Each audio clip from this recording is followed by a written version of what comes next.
E aí, pessoal? Então hoje a gente continua com termodinâmica, tá bom? Vamos ver agora qual é a relação entre temperatura e calor. Para calor a gente vai usar a letra Q. É bom saber também, é, já, é bom saber já que existe duas formas de você transferir energia para um sistema. Um é através de calor, tá? E a outra é através de trabalho. Calor envolve a mudança de temperatura, não sempre, mas envolve, pode ter mudança de temperatura ou mudança de fase, tá? E o trabalho envolve a mudança de volume. A gente vai estudar trabalho mais para frente, agora a gente vai se concentrar em calor, tá bom? O que é calor? Calor é definido como energia em trânsito, tá? Ou seja, é a energia sendo transferida de um sistema para outro, de um corpo para outro corpo. Isso, para acontecer, é claro, você tem que ter uma diferença de temperatura. Então, por exemplo, aqui eu tenho dois corpos, uma temperatura 1, outra temperatura 2, onde a temperatura do primeiro é maior do que a do segundo. Como é que eu sei disso? Porque calor está sendo transferido justamente do primeiro para o segundo, tá? Então, por exemplo, pode ser uma xícara de café abandonada na mesa.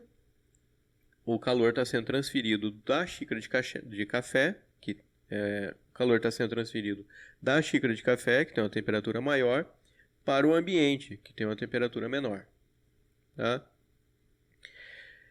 Se você pegar dois corpos aí que tem diferença de temperatura e isolar eles do meio ambiente para não ter interferência, então, em algum momento, você coloca eles em contato, a temperatura deles vai se igualar, porque calor fica sendo transferido do mais frio para o mais quente, e é claro que... Desculpa. Por quê? Porque calor é transferido do mais quente para o mais frio, até que o mais quente começa a esfriar e o mais frio começa a esquentar, e daí a temperatura deles vai se encontrar em alguma temperatura aí no meio do caminho, tá? Quando isso acontece, aquela transferência de calor que estava acontecendo do mais quente para o mais frio cessa, acaba, tá? E daí nesse caso nós dizemos que o calor agora é igual a zero, ok? Por quê? Porque calor não é uma propriedade de um corpo, não é a propriedade daqueles corpos que tem a temperatura sendo alterada. Calor é a energia que está sendo transferida. No momento em que a temperatura deles se iguala, a transferência de calor acaba. E daí Q passa a ser zero. Tá bom? Não é uma propriedade. Você não pode dizer esse corpo está com calor. Ou você está com calor.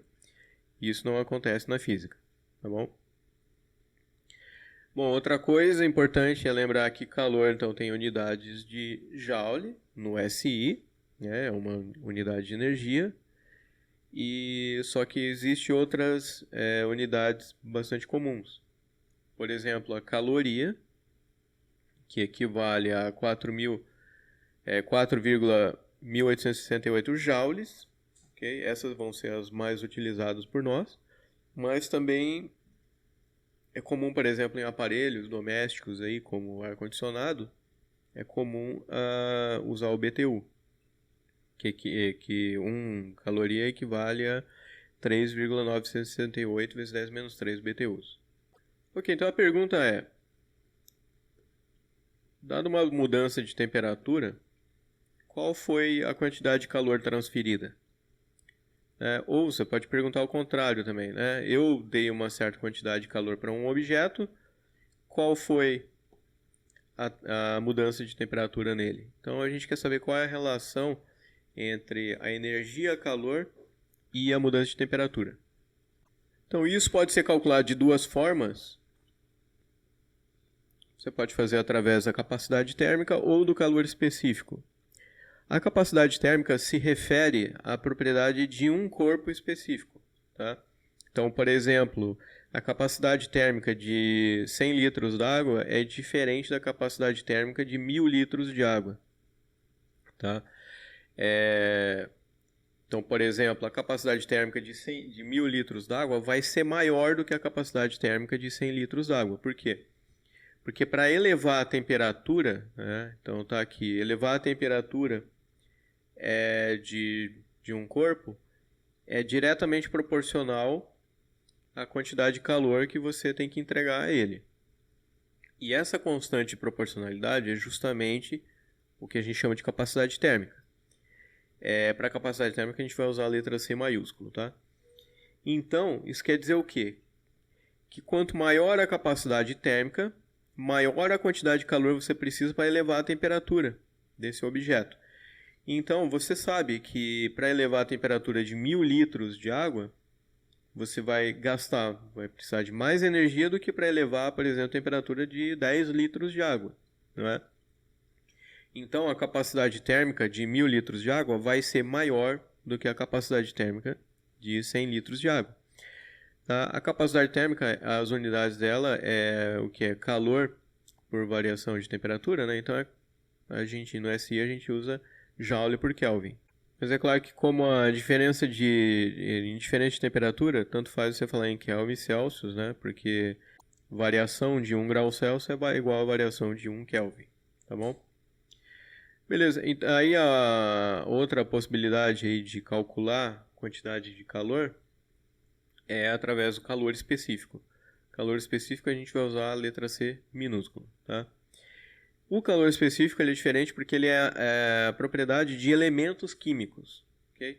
Então, por exemplo, o calor específico do ferro vai ser diferente do calor específico da madeira, tá? A gente vai ver que o calor específico do ferro é menor que o calor específico da madeira. Então, é uma propriedade de elementos químicos. A equação, provavelmente vocês já conhecem, é Q igual a mc ΔT, tá? Então, é claro, aqui você vai ter que colocar a massa do objeto, do corpo, ok? E o calor específico do elemento químico. Daí veja que a equação, é claro, no fundo é igual à anterior. Se você considerar, então, que a capacidade térmica é igual à massa vezes o calor específico, tá? Aí, calor específico é dado em joules, Kelvin, quilo. Então, vamos ver aqui dois calores específicos como exemplo. Então, a gente tem o calor específico do ferro e o calor específico da madeira. O calor específico do ferro é 0,11 calorias, aqui está dando calorias, por grama por grau Celsius. E o da madeira é 0,42 caloria por gramas por grau Celsius.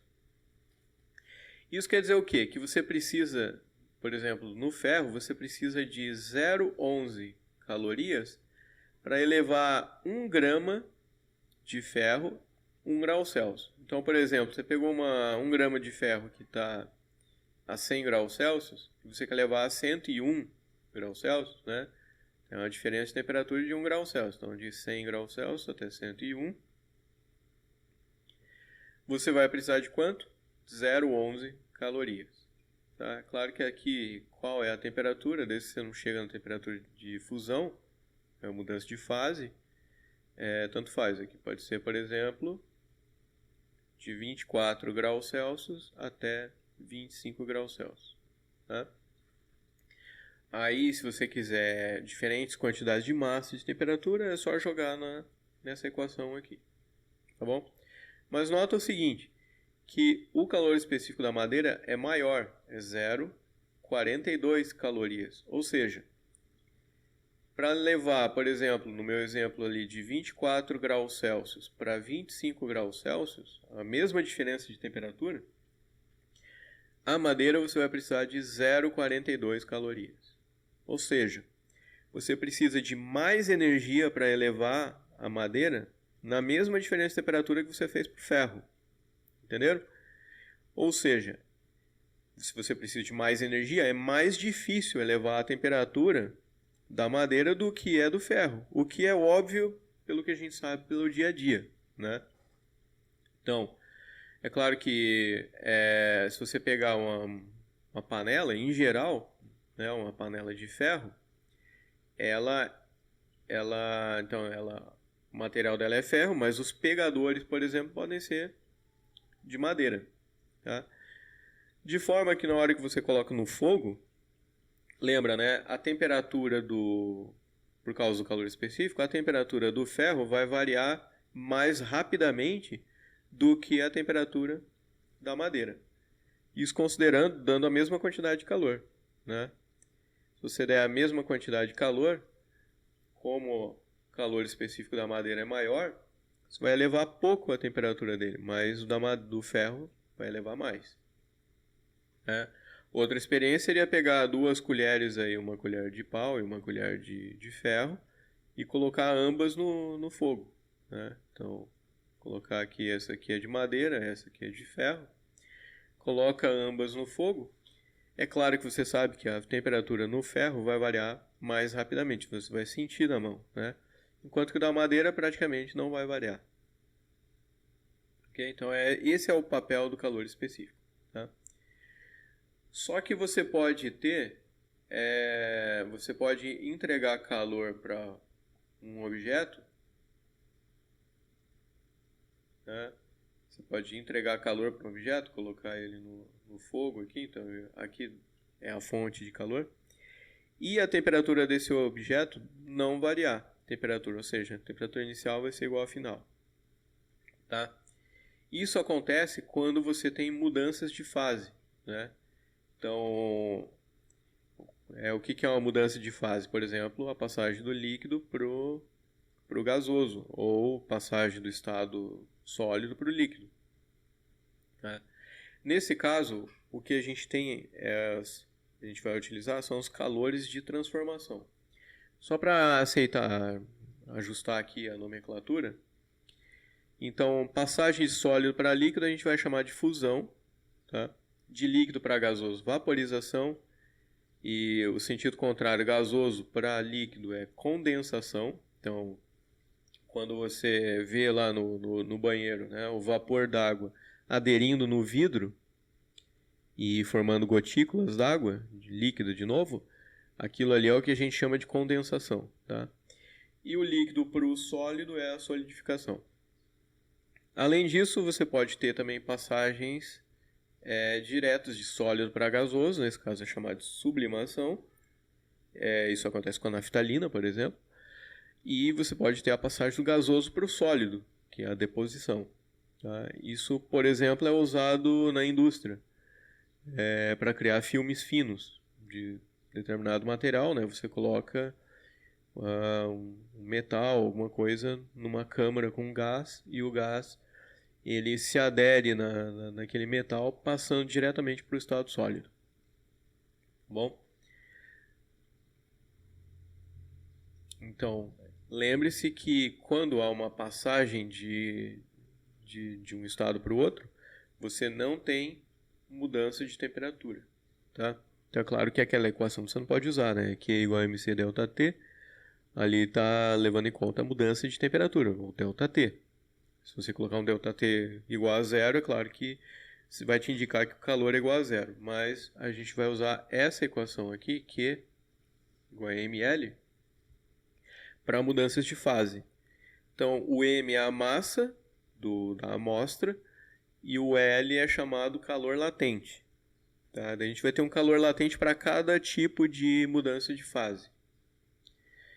Né? Então, só colocando aqui, isso aqui, então, você, por exemplo, pode ter uma amostra sólida, vamos colocar aqui de água, e você pega aquele gelo a menos 23 graus Celsius, você dá calor para o gelo, não quer dizer que ele já vai passar para o estado líquido, não vai. Ele vai subir a temperatura dele até 0 graus Celsius, tá? Ainda mantendo a fase sólida. É só quando você conseguir chegar a 0 graus Celsius que agora vai ser possível fazer a fusão do gelo, né? Então o que vai acontecer? Aqueles átomos, as moléculas do gelo, de água, vão começar a se afastar bastante. É para isso que vai ser utilizada a energia que você está dando agora. E é claro que daí a temperatura não vai mudar, vai continuar a 0 graus Celsius. Por quê? Porque toda aquela energia está sendo utilizada para dar esse afastamento entre as moléculas de água, tá bom? E daí vai passar para o estado líquido. Então, alguns valores aqui, especificamente para água, daí você tem tabelas no livro lá para outros tipos de elemento. Então, por exemplo, para passar do estado sólido para o líquido, ou do líquido para o sólido, a gente usa o calor latente de fusão, que é utilizado a temperatura, né, para água de 0 graus Celsius, ok? Então, o calor latente de fusão da água em calorias é 79,5 calorias por grama, ou seja, para transformar de sólido para líquido, uma amostra aí de 1 grama de água, você vai precisar de 79,5 calorias. Ou em quilojoules, 333 quilojoules por quilo. Tá?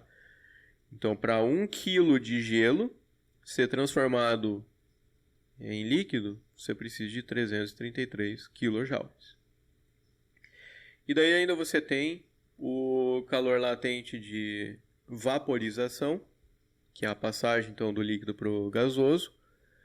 Aí você tem aí os valores, então 539 calorias por grama, que representa o quê? Para pegar 1 grama de líquido e passar isso para vapor, você vai precisar de 539 calorias, ok? Então vamos fazer aqui um exemplo. Então a gente tem aí esse probleminha.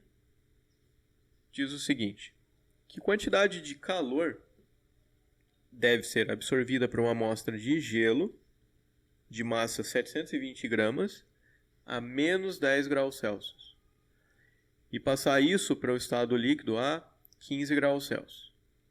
Então o que você tem que perceber aqui é que vão ter etapas. Isso aqui não vai passar diretamente lá de gelo até líquido a 15 graus Celsius. Tem etapas no meio desse caminho. As etapas são essas aqui.